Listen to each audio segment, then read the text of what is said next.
on this PirateCast. They're the leaders of the pack. On Wednesday night, they're the voice of the Drakes, like the warriors of Shell, the Bill and Tail.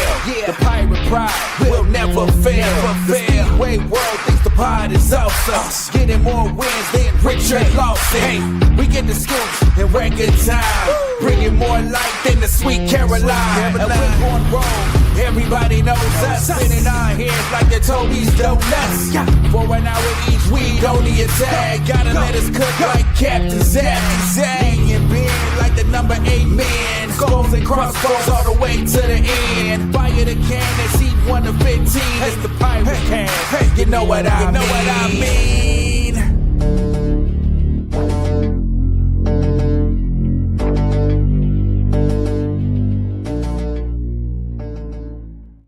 Welcome in, everybody, to the first live edition of PirateCast since a very long time ago, which we were trying to work out right before the show. I think it was literally 2023, isn't it? Yeah, that we did a live show last. So things have changed. Welcome in, everybody, to PirateCast. It's great to have you. If you are, hang on a minute, good evening and welcome to the PirateCast Generation Game, says Clive Tyers. 3 generations of the Tyers family. That's pretty cool, isn't it? So there we go. Lots of people tuning in to see us already. Emma saying evening and loving the background, which is cool. That was me. Betty Lou, hey fam. She's not too well at the moment. She's in bed, so you don't have to watch it all. It's fine. Get some sleep. Mark Dale says good evening. Make sure if you're watching, you do share it out. Make sure everyone that you know that likes Speedway is following us and is watching this stream. Of course, it will be available to listen back to after the fact on YouTube, and we are going to rip the audio and put it on our normal podcast feed, so it will be there for you to listen to. Beth, it's your first live show. How are you feeling? Oh, I'm nervous. You are allowed to spare if you want. There we go. Breaking it a bit, but no, it's going to be great. I'm excited to just interact with everyone, say hello to everyone, and it's nice getting to do it after being at Wimborne Road on Wednesday. Absolutely. It's great to be back down there. David James, welcome back. I've missed it. So yeah, we are, as we said at the beginning of the year, we're not going to be doing lives all the time, but we're going to be throwing them in maybe once a month just to catch you guys up, because it is important to interact with you guys. If you are watching on YouTube live now, you can put your comments on and we will see them, and we'll interact with you during the course of the show as we're talking about the various things.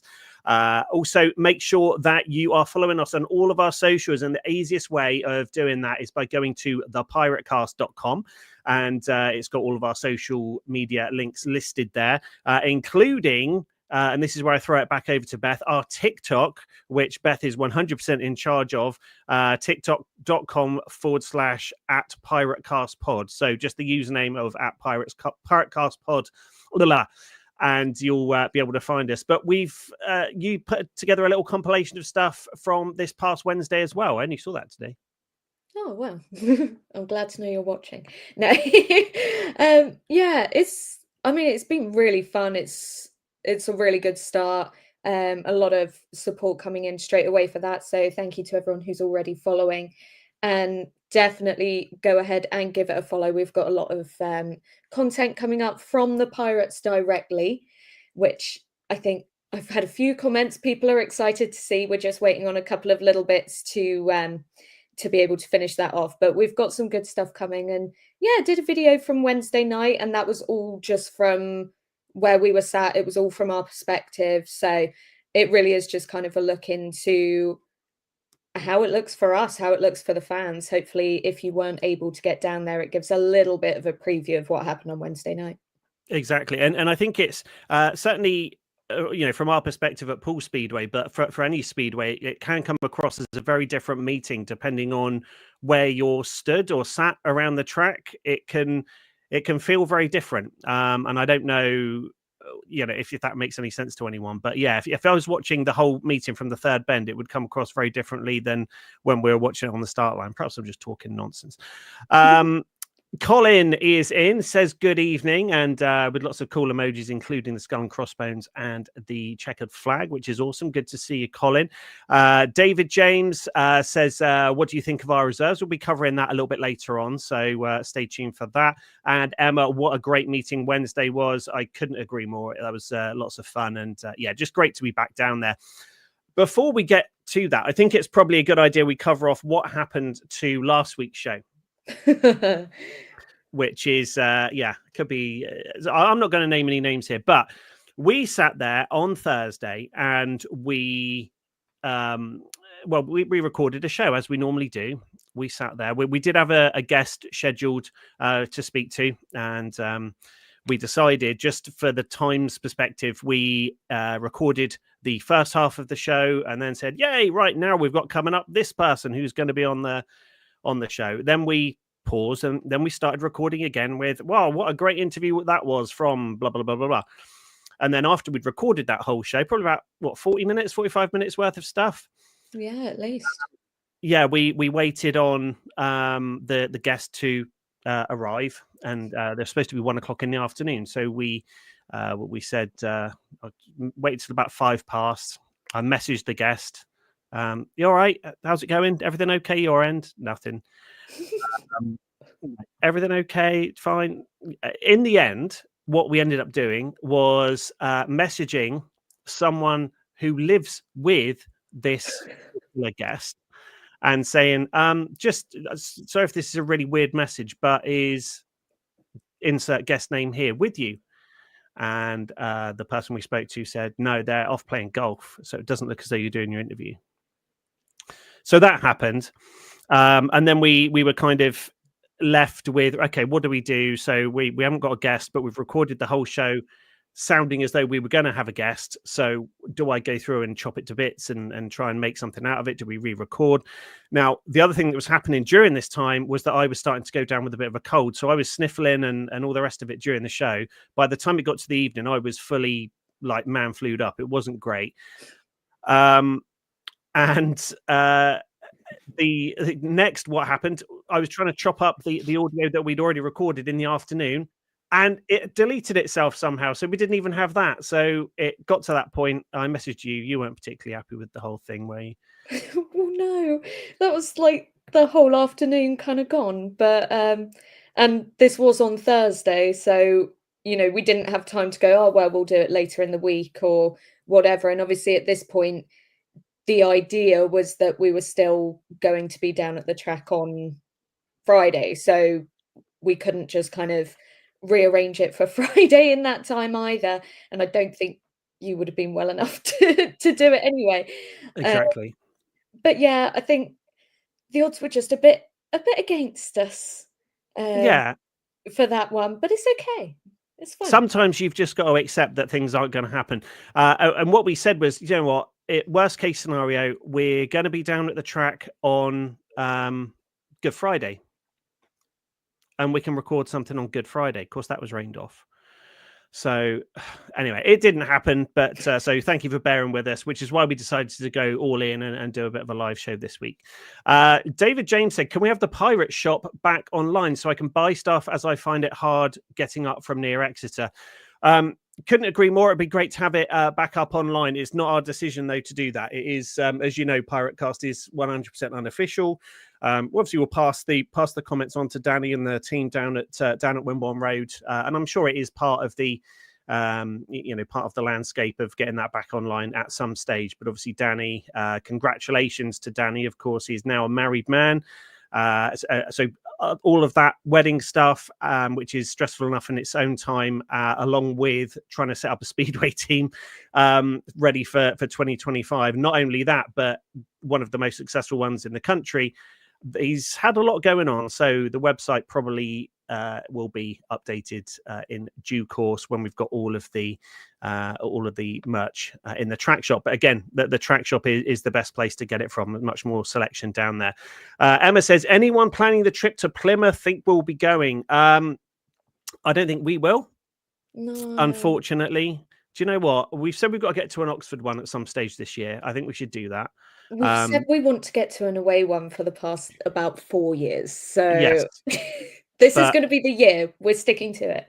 yeah, what with work and kids and all that kind of stuff, it makes it pretty difficult. But yeah, well, we'll make it work. We will make it up. Right, what have we got coming up this week? We are going to be looking at the first couple of weeks of the Pirates season. Of course, we have had 2 official matches now versus Oxford and versus Plymouth on Wednesday. We're going to be talking about our question of the week from 2 weeks ago, which was the race victory songs and what you would choose for each of the 2025 Pirates. We've had some entries there. And of course, feel free to chat amongst yourselves in the chat room. And of course, she doesn't just do it on the podcast. Fat Maud is going to be live with us. I mean, of course, I haven't asked her, but I mean, hopefully we can summon her from above and bring her in to make a prediction. I've asked for some info about Matt Marson. I know Matt's had a difficult couple of weeks. Obviously been thrown at the bottom end of a championship team. He's doing his best. And I want to throw out the good vibes for Matt and see what she's got to say about that. Right. Let's get it started, shall we? Got some news. And first up, we want to mention about Ty Woofenden. And you are actually on the deck of a pirate ship, I think, at the moment. It sounds like creaky floorboards. Is it? We're just going to keep going. Yeah, keep going. Just power through. It's live. We would be remiss if we didn't mention about Ty Woofenden. We haven't done a show, I don't think, since everything's happened to Ty. So, of course, he released a list of the injuries that he sustained following his crash in Poland on March the 30th. So that's quite a while away, a while ago, getting on for a month now. He was in an induced coma for 5 days. And so the list of injuries, a double compound right femur fracture, which has been pinned and bolted, broken back, TH9 plated and screwed to TH8 and TH10, right humerus compound fracture, dislocated and smashed right elbow, broken left shoulder blade, dislocated left shoulder, 12 broken ribs and a punctured lung.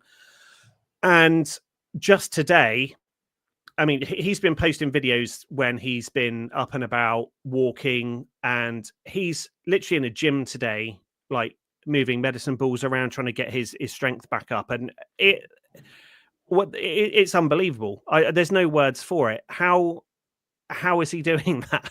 I think I said it last week, and I've kind of said it the whole time. It's like watching the makings of Iron Man. Like it's insane. I couldn't tell you anyone else ever that I could think of that would have that list of injuries. And I mean, in a matter of days, really, is up.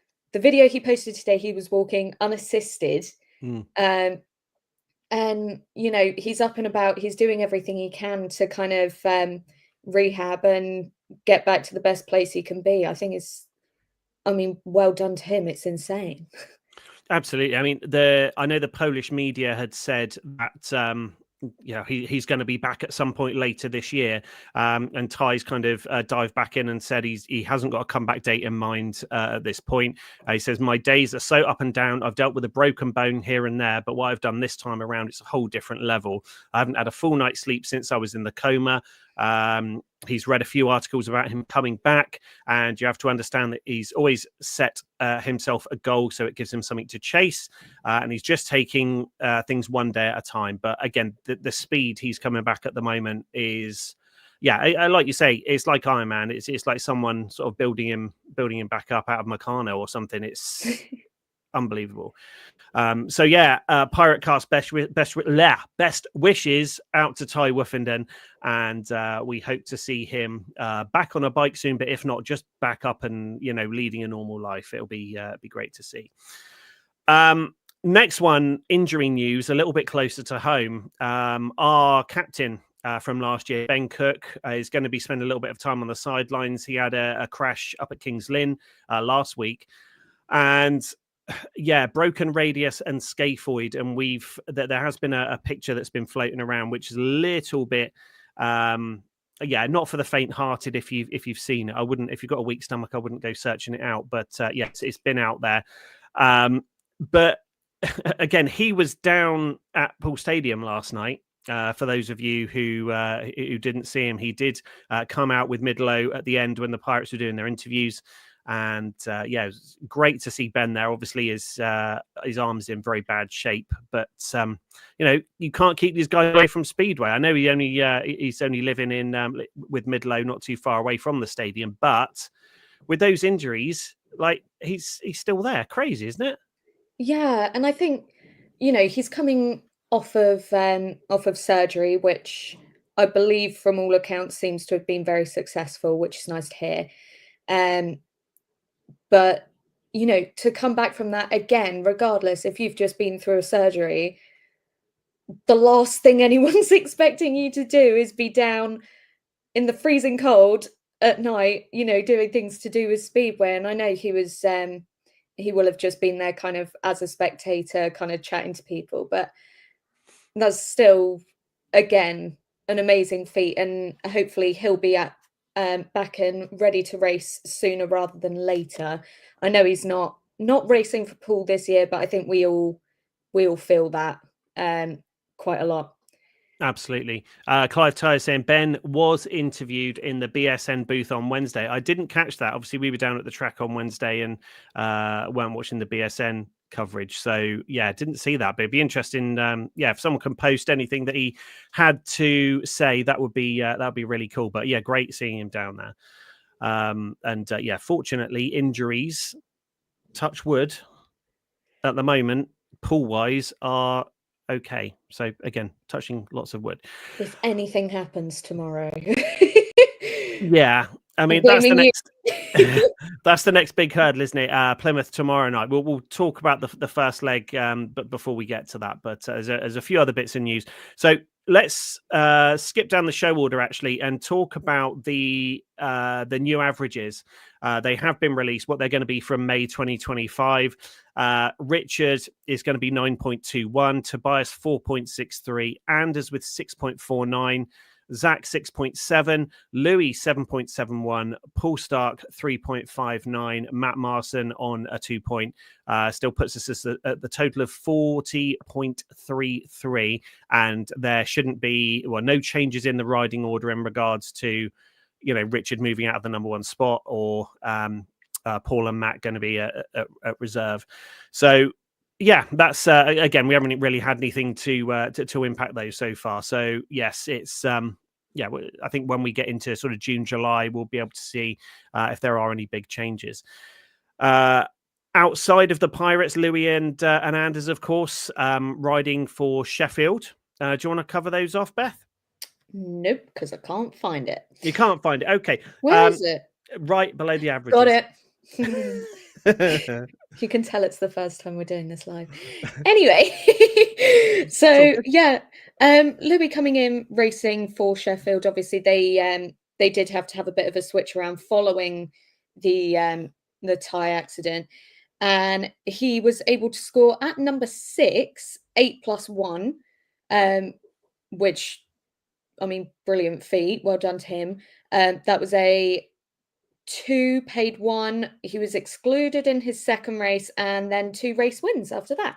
So other than the exclusion, essentially a paid maximum at Premiership at number 6. Yeah. So, and for his first time back at Sheffield. So, onwards and upwards for Louis there. And then Anders coming in at number 2. He scored 5+2 with a 2 paid 1, a 1 paid 1, and then 2 thirds as well.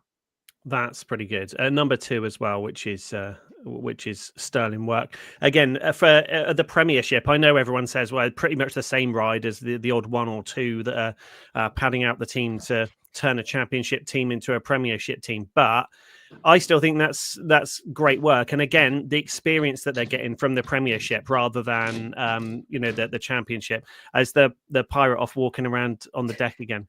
Just this is good. Instead of a pirate joke, we actually have a live pirate walking across the deck of a pirate ship. It's going to be good. We're just going to keep going. So let's get into the meat and bones of this week then. So we have had a couple of matches. The very first one, of course, was the BSN series away at Oxford.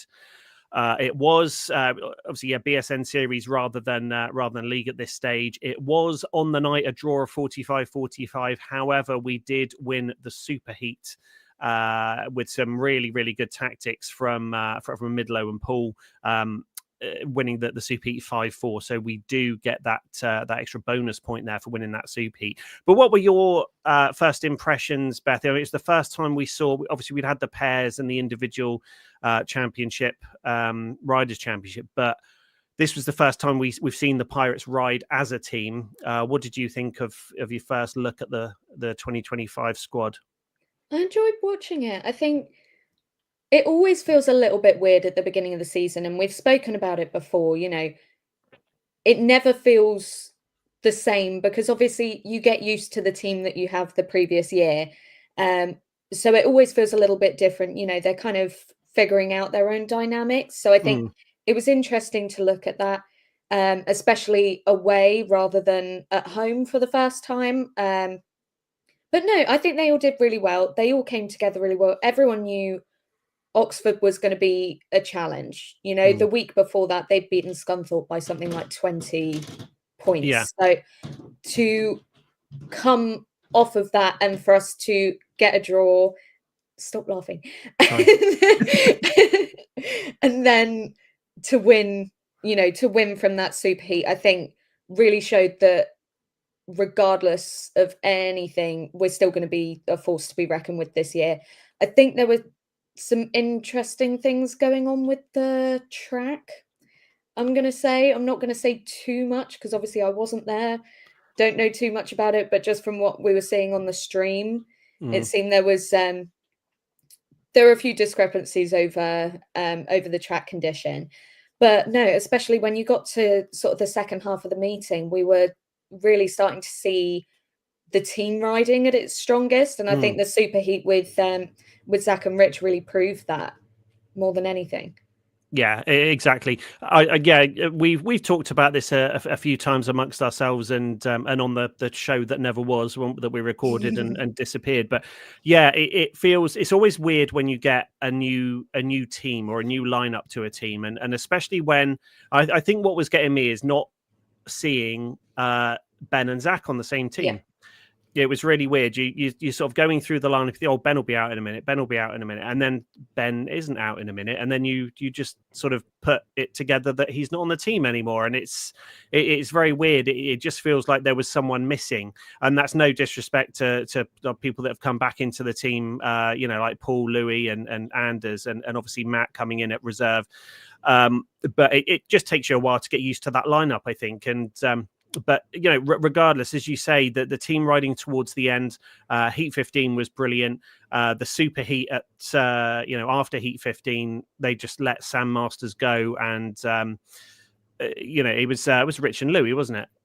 No, it was Rich and Zach. Rich and Zach, sorry, and just basically held up blocked up the whole track to prevent anyone coming past them. Of course, second and third, you get more than just the points from a heat win. So we won the super heat. It was really, really good. And away from home as well against our arch rivals. Emma saying Zach's performances have been incredible. Again, I can't agree more there. He dropped 1 point to an opponent. And that was, So, wow. So of on this pirate ship, you've got a good mobile signal, have you, as well? Because there's text message tone. It's good. Who needs a pirate joke? Anyway, so Zach only dropped 1 point at Oxford away from home, and then flipping it over to the BSN series on Wednesday. Again, Zach unbeaten by an opponent, so he's only dropped 1 point so far to an opposing rider in 2 meetings. I mean, that's incredible. That's the way you want to start, isn't it? Yeah. I think it's very interesting. He's really come into his own at the beginning of this season. And I'll say that, we were kind of talking about it a little bit with him and his riding, even in the Australian Championships, before he came over. But it really seems like he's just hit the ground running. Stop laughing. Yeah, it just seems like he's hit the ground running, and he's been absolutely incredible. You can't fault a performance like that. Yeah, You know, especially from, I think, from the Aussies, it can sometimes take them a couple of meetings just to get used to riding back here again. I'd yeah. say for everyone. But I mean, what more can you ask? There's nothing else to ask for from him.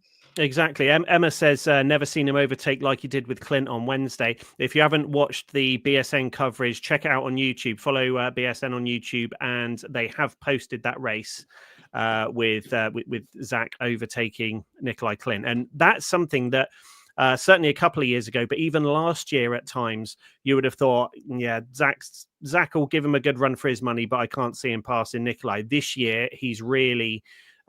he's really stepped up his game. Colin says riding at Bellevue is helping Zach. Absolutely. Lots more experience. And again, as we said earlier, riding with those Premiership caliber riders, he's really sort of picking up all of those little nuances that just make him a much better rider. And Ricky Grimshaw says Midlow deserves a knighthood. Preach. Yeah. Definitely. If he's not off playing golf, that is. Well done. There we go. And You Emma, weren't saying it. no, I haven't said anything. I just, I know Midlow plays a lot of golf. That's all I'm saying. So Okay. there we go.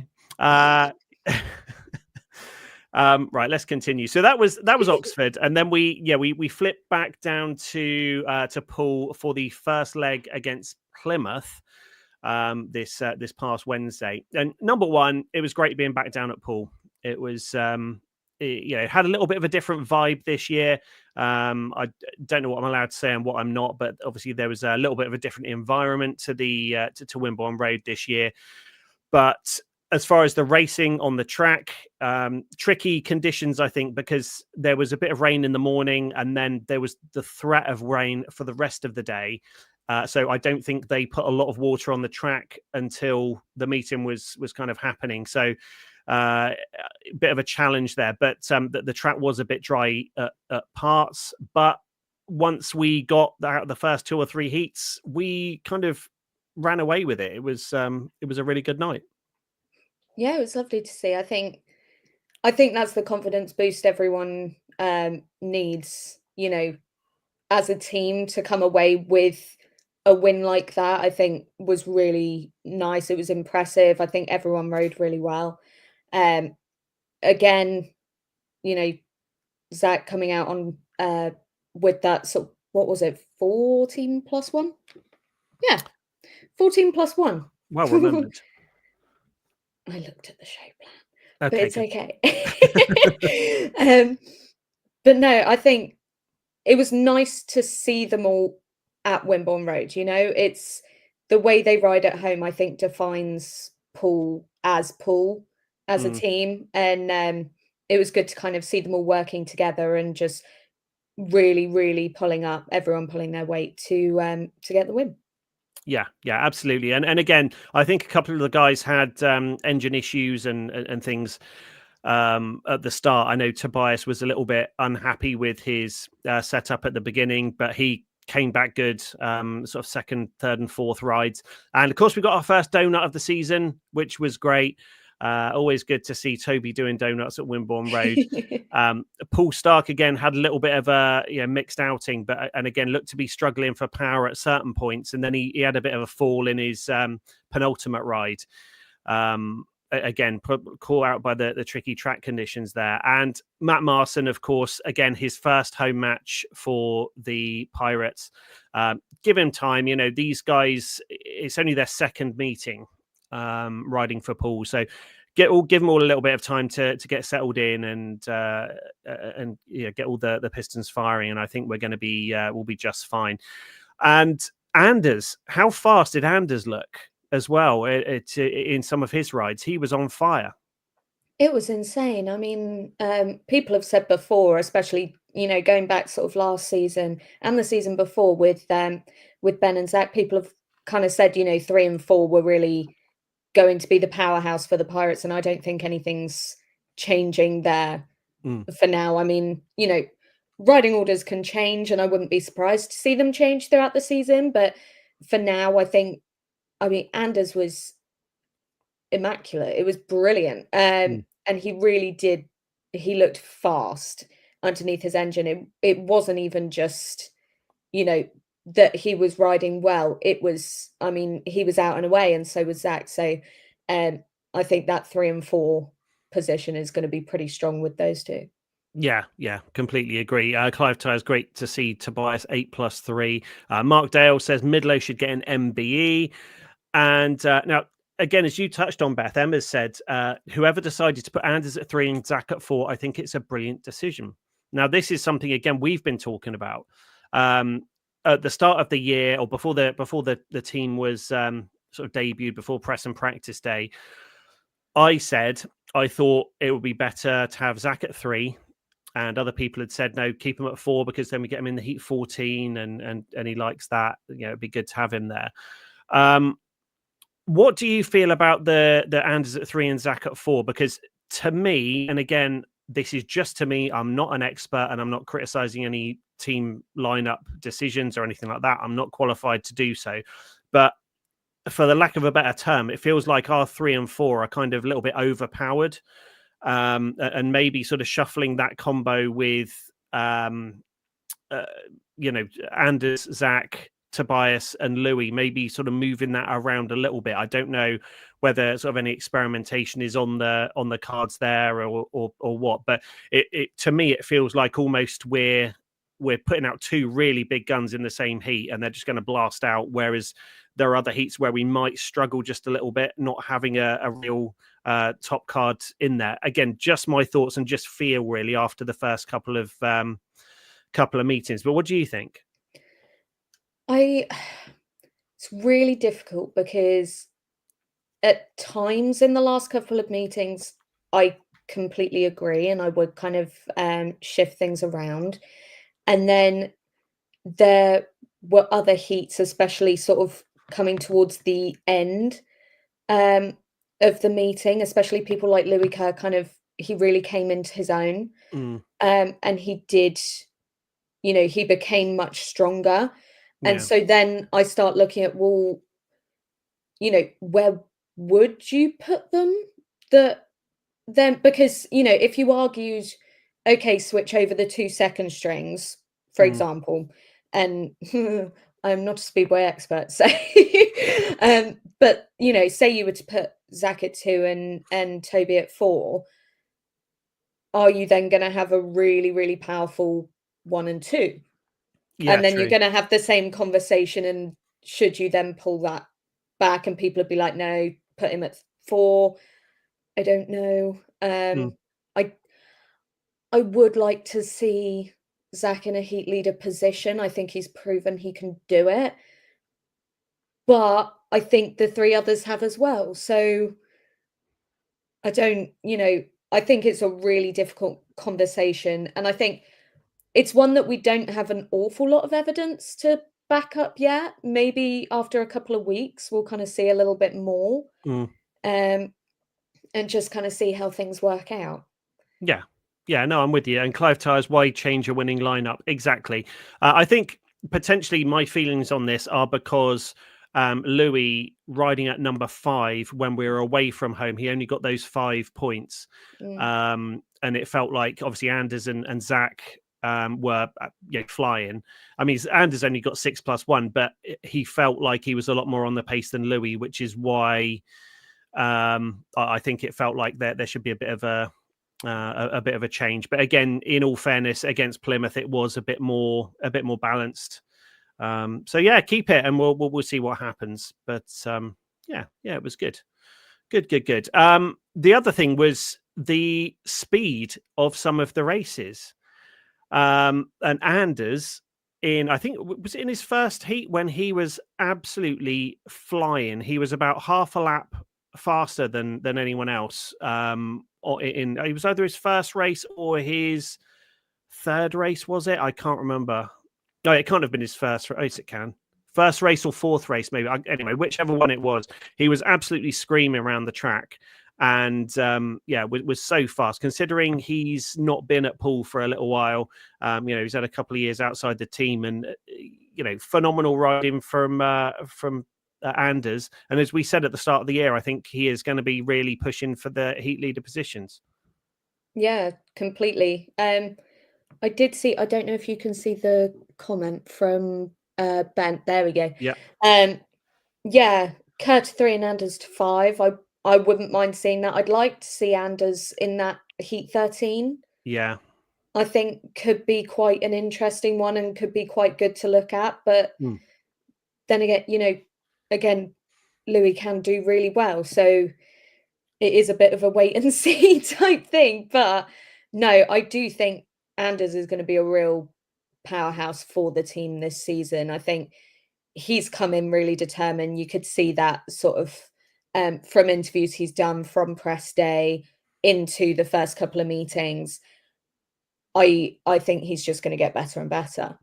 Yeah. Again, as we've said a couple of times, I think in all fairness, we should give everyone plenty of time just to settle down, especially the riders who haven't been riding Poole week in, week out for the last couple of years solid. So people like Anders and Louis, give them a little bit of time to get there. And again, Matt Marson as well, bless him. You could see he was trying his heart out, just did not have the power underneath him. Hopefully, some of the other guys in the pits will reach out and give Matt a hand to get him up to speed. I know we saw it last year with Max Perry and Sam Hagen as well, wasn't it? When they were both struggling for a bit of speed and power, all the other riders were chipping in and trying to help those guys out. So hopefully we see a little bit of that. Right, where do we go next? Let's have a bit of a shout out actually next. We'll do Emma and Darren Sutton, who finished the Southampton half marathon recently to raise funds for the REF, Riders Equipment Fund. There's lots of pictures on the Poole Speedway unofficial daily banter Facebook page. If you're not on that, please get over to it. It's really good. Lots of good stuff on there. And well done to them for. I think it's their. Nigel said it was their first official sort of organised race that they'd ever been a part of. And they decided to do the Southampton half marathon. How mad is that? I couldn't do it. But I think it was over £300 they raised in the end for the Riders Equipment Fund. Of course, that does all go to the riders. Again, touch wood, we've had some pretty good fortune so far in our first couple of matches, but obviously injuries and mechanical problems, they do happen and they do cost quite a lot to repair. So that all goes through to the Poole Riders Equipment Fund. So awesome. There we go. Emma, my first marathon, my first half marathon, my dad is a marathon veteran. There we go. So question is, Emma, will there be any more in the future? I mean, we'll get you doing one every week over the summer if it's going to raise money for the REF. And another one for Emma. Matt was the mechanic for Jason Edwards last night in Birmingham. I didn't know that. Yeah, I think he was with him somewhere else a couple of weeks ago as well. And I know he mechanics for a few people. He said that when we were chatting to him a few weeks ago. Yeah. And to be honest, if anything, I think all that's going to do is help him, I hope. It'll be nice to kind of see, even from a mechanicking perspective, if he can kind of pick up a few things from those riders and kind of how they maneuver about things. I believe he's living with Sam Hagen this year as well. So, hopefully Sam can help him out a little bit as well. And I think we need to give him some time, give him some grace, because it's a mental challenge. As much as I think he's come into it really positively, it's hard. And I think especially for a club like Poole, we have got die-hard fans. Yeah. But sometimes those fans are very quick to jump on the right, replace, get someone else, blah, blah, blah. And I think that can be a hard thing to face, and it can affect someone mentally. So I think he just needs a bit of time. He needs some support. I'm sure the guys will be behind him in the pits and helping him out as much as they can. Absolutely. And again, like you said, with him helping out mechanicking, just being in the environment, just soaking everything in, picking up those little hints and tips from some of the other riders, it can only help. Obviously, it's going to help him out with cash flow as well, which is good. So yeah, best wishes to Matt, and yeah, fingers crossed. He has some better fortune tomorrow down at Plymouth because we've got that second series of the BSN. For second leg BSN series at Plymouth. Emma said she's been ill since the half marathon, so hopefully it's not the same as we've had, but she'd love to do one again. So it's a good excuse not to raise money for the rides equipment fund. I won't tell Rob, don't worry about it. I'll be talking to about Rob in a minute. Rob Dyer, he's thrown out a little bit of a question, so we'll be talking about that. Clive Tyers, Jason Spannard for Matt at Oxford. They lodged together in Australia, I think. There we go. So they are helping each other out when it comes to that. That's pretty cool. Right. Moving on then, and this is something that Rob Dyer sent to me earlier today. He's going to be, he's out and about tonight, so unable to join the live show, but he wanted me to throw out there. There has been a bit of a debate on the Poole Speedway unofficial Dayman's page on Facebook about this. And again, we have our own opinions. We are not official to do with Poole Speedway. We also can't affect anything here. It's just really a podium for people to sort of get some views across. However, Rob said, I'm out tonight, so we'll miss the live show, but perhaps you could ask those watching if they have a view on the post-match dog track interviews, the Champs Bar as an alternative, or maybe something new that hasn't been tried yet. Thanks, guys. Hope it goes well, and he'll catch up with the show over the weekend. So it's the problem we've got here before we start talking about it, and I'd appreciate if everyone puts their views in the chat room, and we'll put the best ones up on the screen. The problem you've got is that the speakers around Poole Stadium are not that great. There are certain areas in the track where even if you could hear what's coming out of the speakers, just the positioning and the size and shape of the stadium makes it very echoey, so you can't necessarily hear it. There are some that don't work, and it is difficult in that situation because obviously Poole Speedway doesn't own the stadium. It's not their responsibility to do it, and because of the uncertainty about the stadium's future, they don't want to throw a load of money at that problem. So it's difficult, full stop, really, to sort it out. So it's starting to come in now. So Emma has said the Champs Bar 100,000%, which is good. The only thing, obviously, there's positives and negatives to both. If you're doing it on the greyhound track straight afterwards, you get the riders literally as they come off their bikes from Heat 15. They're going to be in there doing man of the match pictures and all that kind of stuff. It's kind of a raw, straight after the meeting's finished energy about it. However, I think once you do lose that a little bit when it goes into the Champs Bar, and there are people that want to get away from Speedway quite quickly as soon as it's finished. People have got to get out for work in the morning, that kind of thing, or people that do have early starts. So I get the positives and the negatives to both. Clive Tyers, can Rob give an idea of what was raised in the 2 ref social functions? So that's something that Rob might be able to contact us and let us know.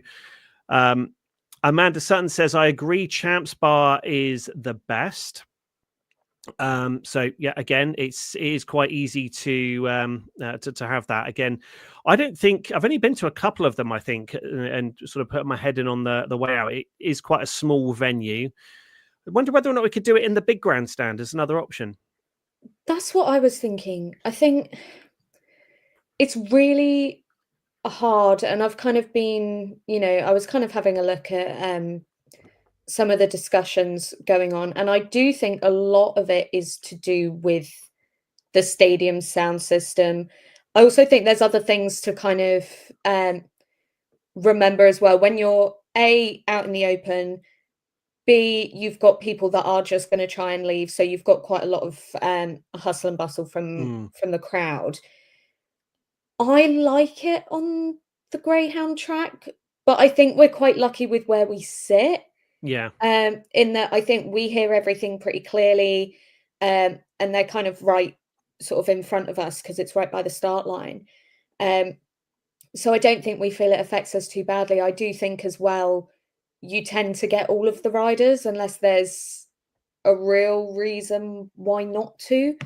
Um, when you're down on the track, I think generally when they went into champs, not everyone went. Mm. And the other thing with champs is that it it does feel small. It feels cramped. And that's not always what you want. For me Yeah. personally, that's the last place I want to be stood after being, sat for a couple of hours watching the racing.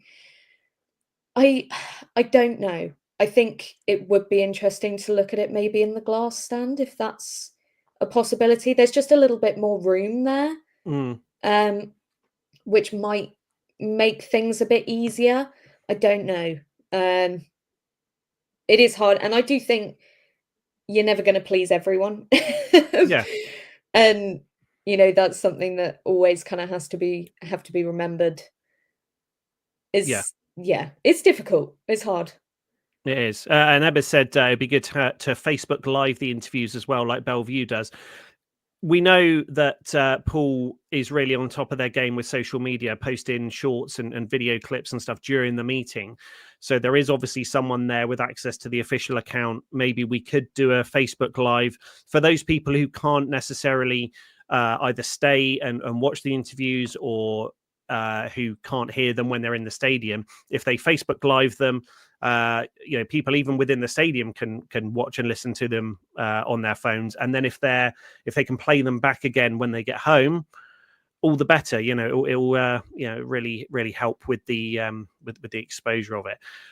David James as mentioned, will the young kid get a chance at reserve? So I think you're talking about Will Cairns. Obviously he's going to be coming in at the end of June, isn't it? Is it at the end of Uh, June?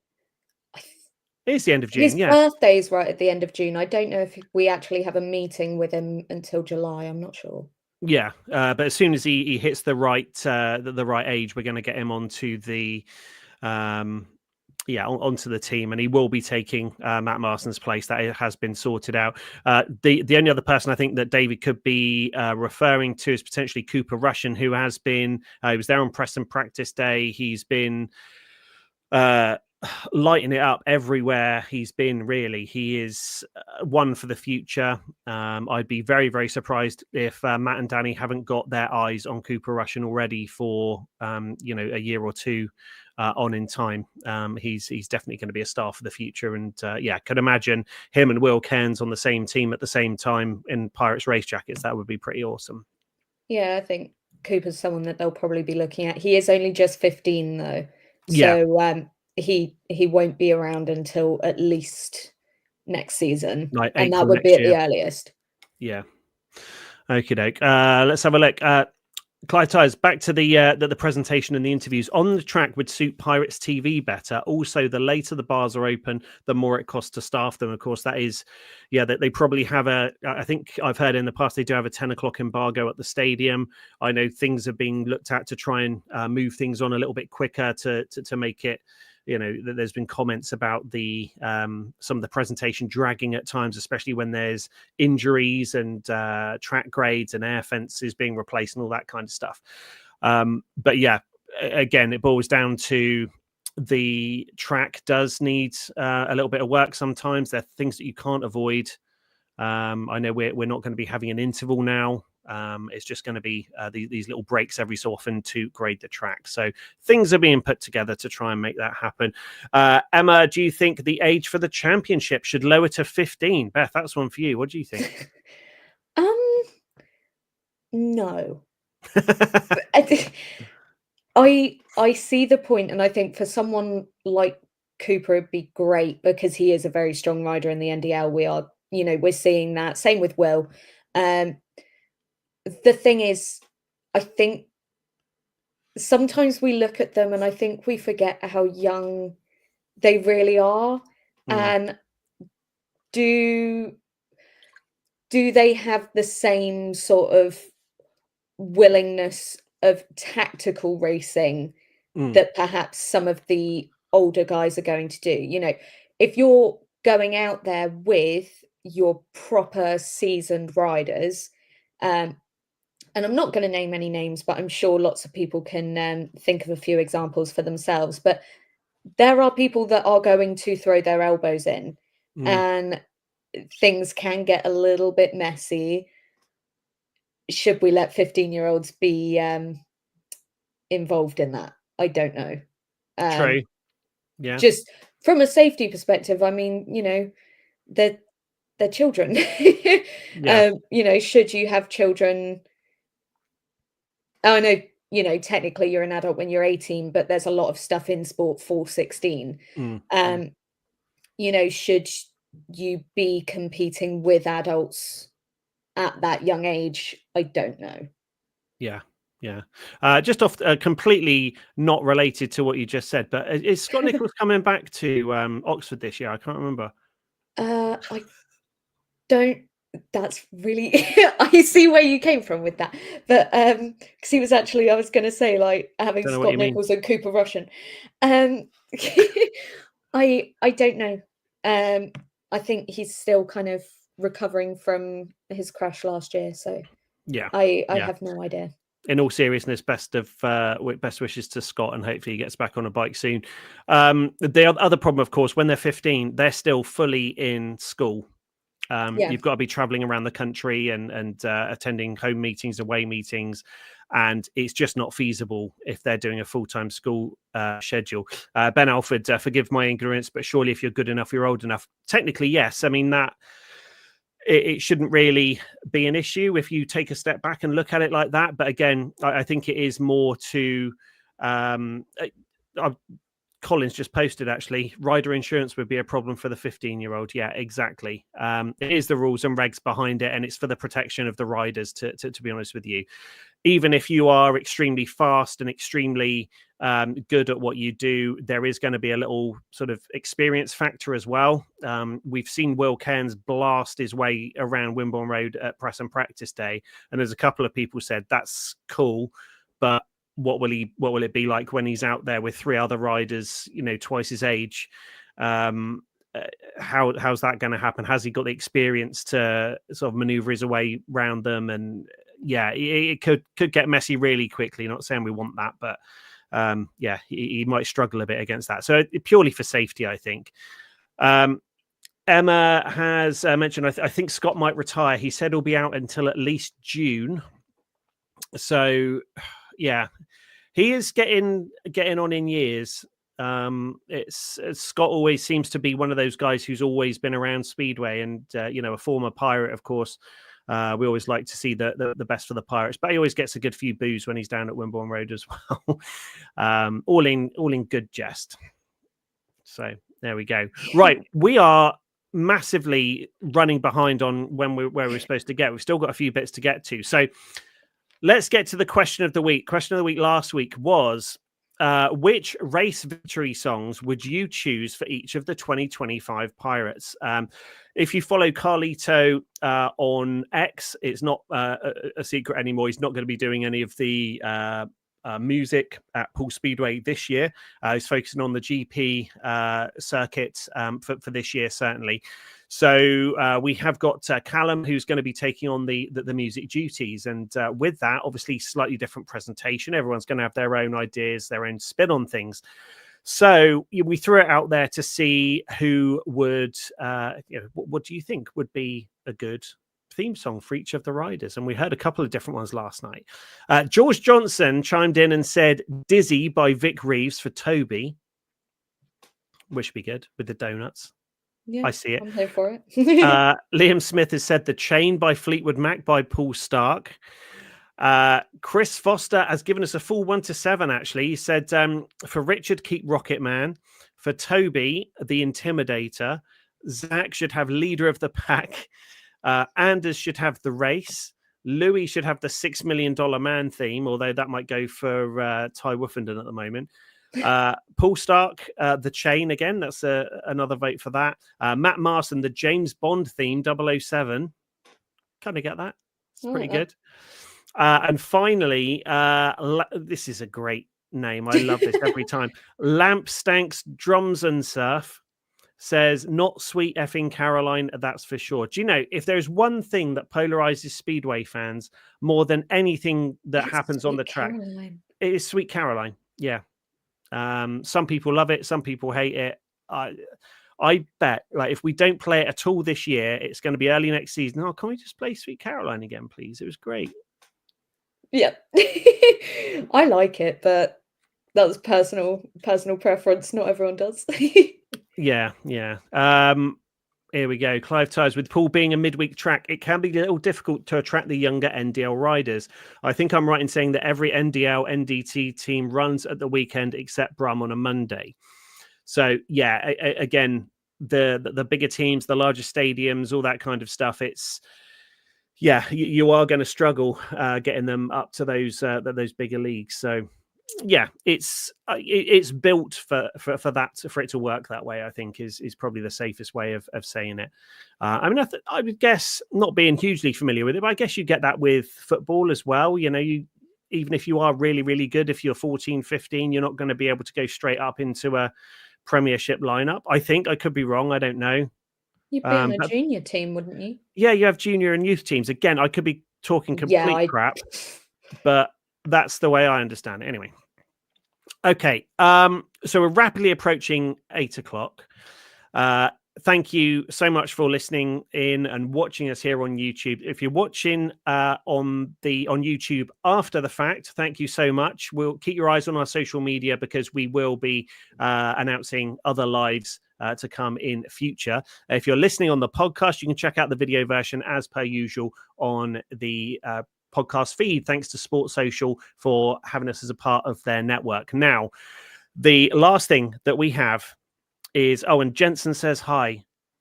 That's very important. Hi, the last thing that we have, and I wanted to leave this till dead last because it's very important. We have to make sure we get this. And I've been trying to, in the background, trying to build up some energy to bring in the vibes of Fat Maud. We did ask Fat Maud what her prediction was for Matt Marson. Again, he's had a challenging couple of meetings. We just want positive things for Matt. So we're gonna close our eyes. Again, you shouldn't be watching this in the car, so you can close your eyes if you do this now. All right. But if you are listening on the podcast, don't close your eyes because you'll crash. Okay. Right. So everyone, just close your eyes. Just envisage Matt. Envisage his face and the future, everything. Oh, something's happening. Pat Maud here with you again to bring you more groundbreaking Pirates predictions for 2025. This week, my whispering eye drifts to Matt Marson, who may be looking for a new role at the end of June. I predict that Matt will not only get another team place in the championship, but will also back a lucky horse and win £7.2 million at the races. This will lead to Matt launching the first Australian team to be entered in the Speedway Championship League. Wow. That's a new one. That is a new one. So there we are. I mean, you've got to take everything Fat Maud says as gospel, essentially. So Matt Marson, not only will he get another team after he's replaced by Will Cairns on the Pirates, he will also win millions with a safe bet on the horses, I'm guessing, and he will launch his own Australian championship team. So there we go. Oh, hang on a minute. Who's this? Carlito, big up the disc golfers, Lissy, Scooty, and me watching from where, Carlito? Come on. That's rookie error. The West residents. There we go. Right. They're drinking. They're definitely drinking. Okay. No. Thank you everyone for tuning in. Great to see Carlito. Hopefully we'll see him down at Wimborne Road again very soon. And thank you guys for tuning in. It's been a little bit of a rocky road getting back doing live stuff again. It's been almost 18 months since we've done a live show, and no booze yet. There we The go. No yet boost is yet. important there. If you could underline yet, there we go. That's pretty cool. And Lissy says, Put it in hey bold. guys as well. Hi Lissy, you're an hour late, but there we are. You can always watch it back on YouTube. Yes, thank you guys so much for. Oh, hang on a minute. Ben Alford, if Cairns does get injured, hopefully not, do we think Poole go back to Matt? This is an interesting question. I think the question would be is if Matt hasn't already signed for another team at that stage. I think as well it depends on how he's riding by that point in the season. Yeah. Because, you know, I mean, if you're looking at it right now, the answer is probably no. But yeah, I don't know. I think you'd have to wait and see kind of how he's riding by then. And then Yeah, and if he hasn't got another team, I think it would be good to at least you're going with someone who's got experience. Kind of like last year when we switched out Max Perry for Vinnie Ford, and then Vinnie got injured, and we brought back Max for a guest booking. He scored something like 7 points, I think.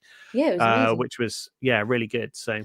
Yeah, be interesting to see. But we will wait and see what happens. I think there's a few more twists and turns in that story before all is said and done. Guys, if you're watching on YouTube right now, if I could just ask one favor, if you could like and subscribe to the channel, it'd be much appreciated. And if you're watching us on your TV at the moment or on your phone, just snap a quick screenshot, scrap. I can't even talk now. Scrap. Don't fight. We don't condone fighting. Clive Tyers said you can't re-sign a rider who is dropped. Didn't know that, but there we are. That's good clarification. Guesting, though. If he was just guesting during an injury. Yeah, maybe. I guess we could potentially twist the rules because that's what Poole do. I'm joking. Okay.